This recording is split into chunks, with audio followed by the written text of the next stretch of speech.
ضروری فیکٹر ہیں، اور آخری جو میں اخلاق بتا رہا ہوں، حقوق العباد بتا رہا ہوں، یہ بڑا خوفناک چیپٹر ہے۔ اللہ سے معاملہ کچھ گنجائش ہے چونکہ اللہ سخی ہے، لیکن لوگوں سے معاملہ پڑا تو کم بڑا کھو ہو جائے گا۔ اس لیے اللہ تعالیٰ فرمائے گا یہ معاف کرے تو میں کر دیتا ہوں، یہ نہ کرے تو میں نہیں کرتا، تو پھر کیا کریں؟ آپ نے فرمایا میری امت کا سب سے غریب آدمی کون ہے؟ کہا جی جس کے پاس پیسے نہ ہو۔ کا نہیں، میری امت کا غریب وہ ہے جو قیامت کے دن بڑے بڑے عمل لے کر آئے گا، حج، نماز، روزہ، زکوٰۃ، جہاد، تبلیغ، ذکر، تلاوت، پتہ نہیں کیا کچھ، لیکن حقوق العباد برباد کیے ہوں گے۔ کسی کو گالی دی، کسی کو تھپڑ مارا، کسی کی زمین دبائی، کسی کا گھر دبایا، کسی کے خلاف جھوٹا کیس کیا، جھوٹی گواہی دی، نوکر کو مارا، نوکرانی کو مارا، وہ سارے آ جائیں گے، یا اللہ ہمارا حق، کہہ کہ اتنی نمازیں دے دو، اتنے روزے دے دو، اتنے عمرے دے دو، اتنے حج دے دو، اتنا ذکر دے دو، اتنی تلاوت دے دو۔ وہ مائنس ہوتے ہوتے ہوتے ہوتے ہوتے وہ زیرو ہو جائے گا، ابھی حقدار باقی ہوں گے۔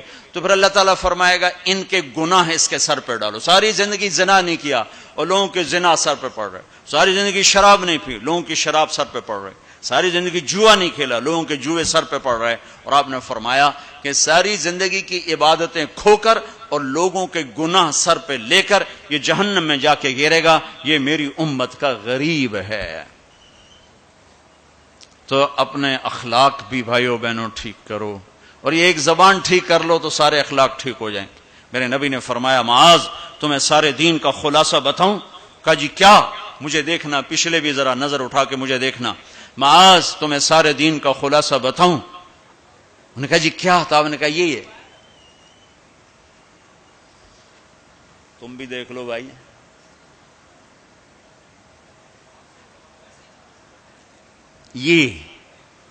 یہ قابو میں ہے، سارا دین میرے ہاتھ میں ہے۔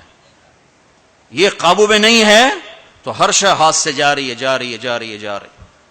لہذا سہنا سیکھو، سہنا سیکھو۔ گھر ٹوٹ رہے ہیں، طلاقوں کی ریشو بڑھ رہی ہے کہ سہنا نہیں سکھایا ماں باپ نے، سہ جانا۔ ہیرا کوئلہ ہی تو ہوتا ہے، وہ ہیرا کیسے بن جاتا ہے؟ وہ سہتے سہتے سہتے سہتے جب حد کر دیتا ہے تو اللہ اسے ہیرا بنا کے ماتھے کا زیور بنا دیتا۔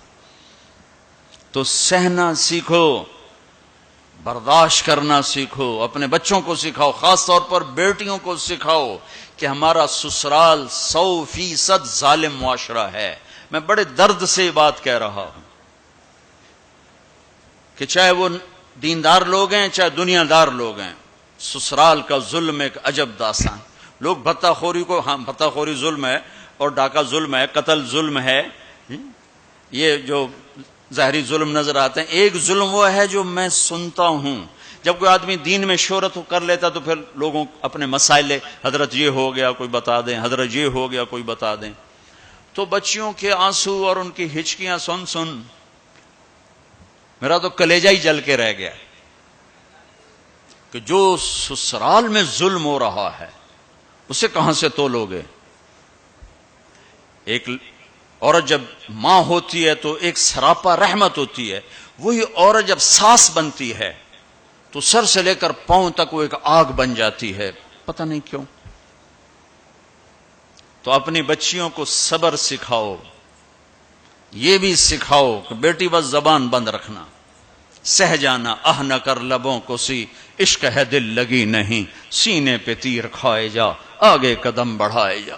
آگے بڑھنے کا راستہ ہے، زبان سی لو، لب سی لو، زبان تالو سے لگا لو اور لوگوں کے سہتے جاؤ، سہتے جاؤ۔ میرے رب کی عزت کی قسم، عزتیں تمہارے غلام بن کر آئیں گی، اللہ کی رضا کا تاج تمہارے سر پہ سجایا جائے گا، عزت کے سہرے اللہ کا نبی تمہارے گلے میں ڈالے، تمہارے ماتھے کو روشن کیا جائے گا۔ سہنا سیکھو، سہنا سیکھو۔